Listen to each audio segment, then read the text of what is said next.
저희 두 번째 안건 바로 방산입니다. 주말 동안 그리고 추석 명절 동안 계속해서 들으셨겠지만 해외의 좀 분위기가 심상치가 않습니다. 이스라엘과 헤즈볼라 교전이 전쟁 발발 이후에 가장 크게 지금 번졌다. 전면전까지 우려가 되고 있다라는 얘기가 나오고 있고요. 그리고 우리나라를 보더라도 쓰레기 풍선이 계속해서 날아오고 있죠. 벌써 20여 차례가 넘었습니다. 자, 긴장감이 커지고 있는 상황에서 방산 이제 실적까지 받쳐주고 있기 때문에요. 우리가 주목해 봐야 할 것 같은데 송일 매니저님 추가 설명 좀 부탁드립니다. 예, 방산 지금 굉장히 좋죠. 특히나 이제 중동 쪽에서 계속 격화되고 있다라고 우리가 계속 누누이 말씀드렸었는데 뭐 하나 해결된 게 없습니다. 우크라이나도 그렇고 이스라엘도 그렇고 해결된 게 없고 특히 지금 시점에서는 이제 방위비 증가 같은 경우는 선택이 아닌 필수죠, 사실. 지금 이제 동유럽, 북유럽 할 거 없이 다 같이 지금 방위비를 증가하는 시점인 거고 나토균도 마찬가지입니다. 지금 평균 5%씩 증가를 하겠다라고 발표를 했고 지금 갈수록 이 군사 같은 경우는 수요가 증가할 수밖에 없는 구조적인 성장에 이미 진입을 했습니다. 그렇기 때문에 방산주 같은 경우는 우리가 조금 더 길게 봐도 좋고 우리나라 같은 경우는 장점이 굉장히 많다고 설명을 드렸었는데 일단 가장 중요한 건 가성비죠. 그리고 이제 다양한 방산 전시회가 하반기에 집중되어 있는데 당장 지금부터만 보더라도 이번 주에도 방산 전시회가 하나 예정되어 있죠. 킨텍스에서 진행을 하고 10월 초에는 저기 계룡대 대전에서도 방산 전시회가 예정되어 있습니다. 그렇기 때문에 모멘텀도 있다. 이런 내용도 참고하시면 좋고 2022년도 폴란드양 대규모 수주가 이제 막 매출 인식이 되는 시점이기 때문에 실적으로도 우리가 기대해 볼 수 있는 시점이다. 이런 내용도 참고하시면 좋을 것 같습니다. 네, 좋습니다. 방산을 바라보는 여러 가지 이유를 설명을 해 주셨는데요. 자, 그렇다면 방산도 워낙 여러 종목들이 있으니까요. 두 분이 꼽아온 탑픽 종목을 확인해 보겠습니다. 띄워주시죠.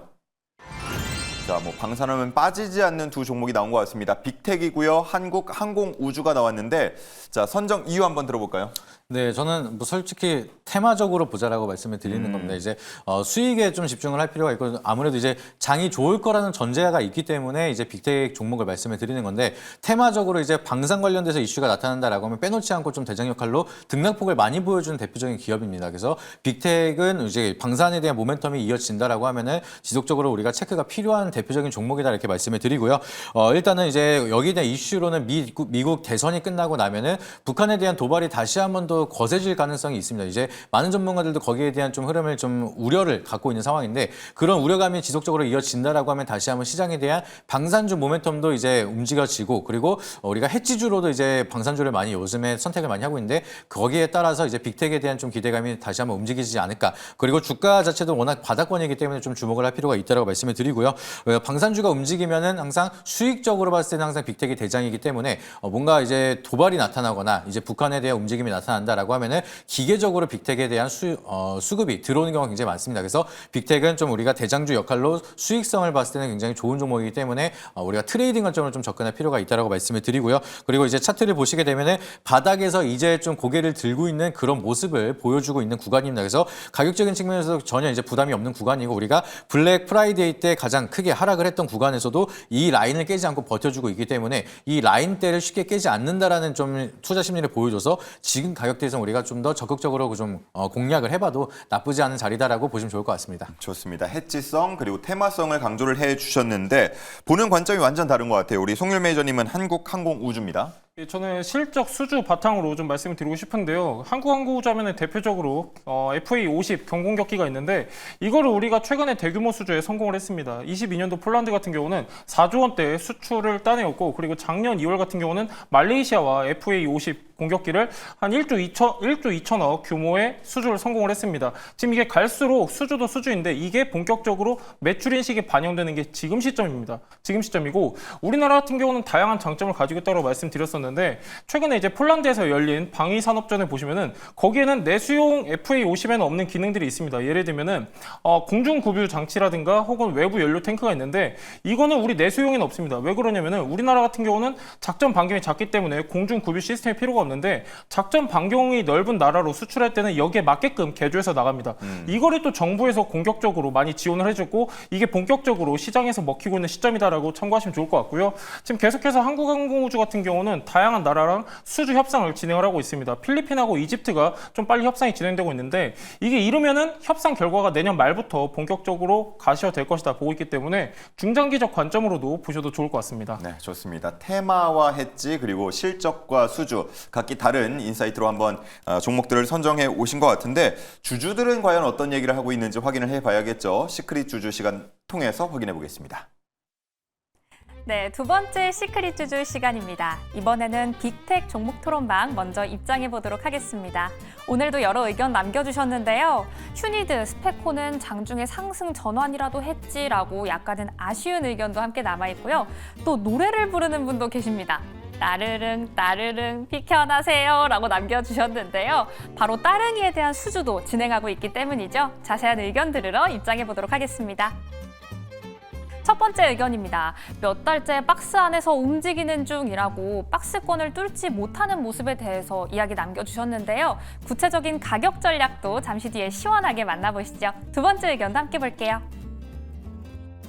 자회사 설립하고 이렇게 조용한 데가 또 있냐라고 남겨주셨는데요. 이 자회사 설립을 통해서 항공기 부품 본격적으로 공급했다라고 밝혔지만 이에 대한 전망 어떻게 될지 잠시 뒤 이야기 나눠봐야 할 것 같습니다.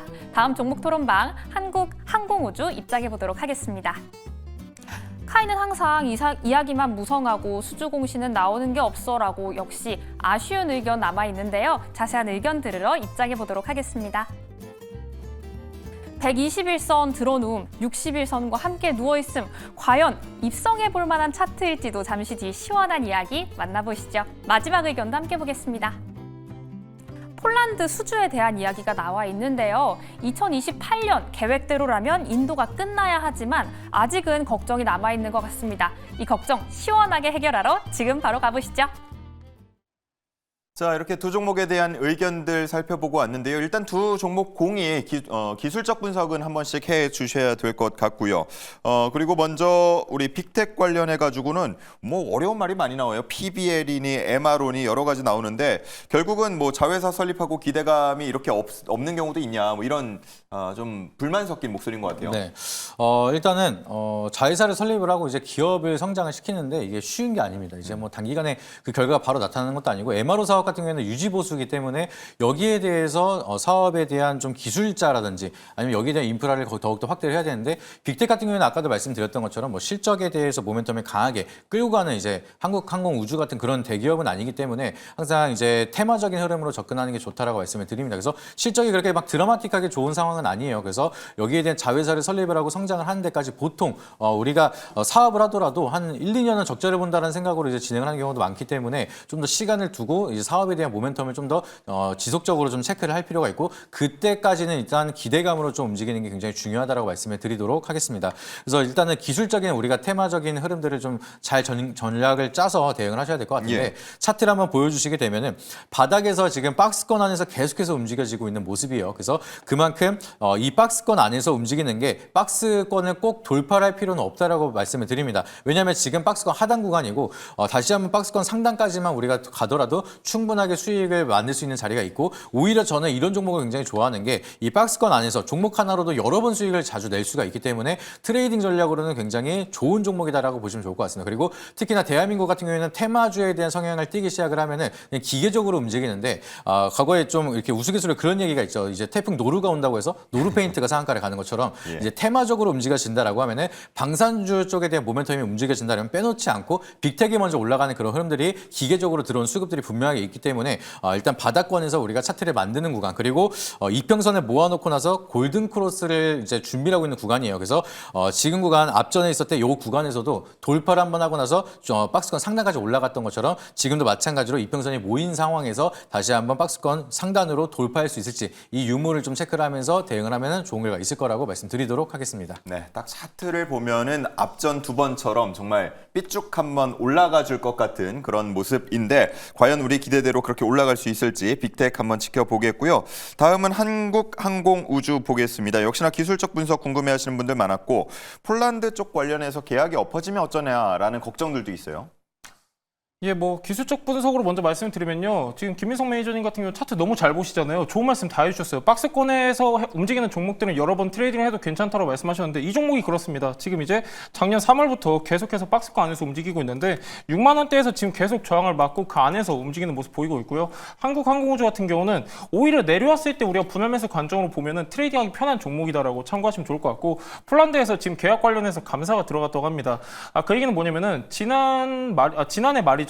지난해 한 12월 정도에 정부가 바뀌었는데 정권이 바뀌면서 적폐청산의 명목으로 전 정부 인사들을 감사를 진행하고 있습니다. 그러면서 이번에 폴란드 국방부 차관이 그런 얘기를 했는데 지금 이미 우리가 납품해야 되는 48대 중에서 12대 납품을 했습니다. 그리고 나머지 36대를 순차적으로 인도를 해야 되는데 지금 무기 체계에 대한 부분을 문제를 삼고 있는 거거든요. 근데 이거는 얼마든지 우리가 개조해서 납품할 수 있는 부분이기 때문에 큰 악재로 작용할 건 아니다라고 보시면 좋을 것 같고 실제로 최근에 주가도 나쁘지가 않습니다. 박스권 안에서 움직이고 있고 추세 전환하는 구간이기 때문에 참고적으로 이해하시면 좋을 것 같습니다. 네, 좋습니다.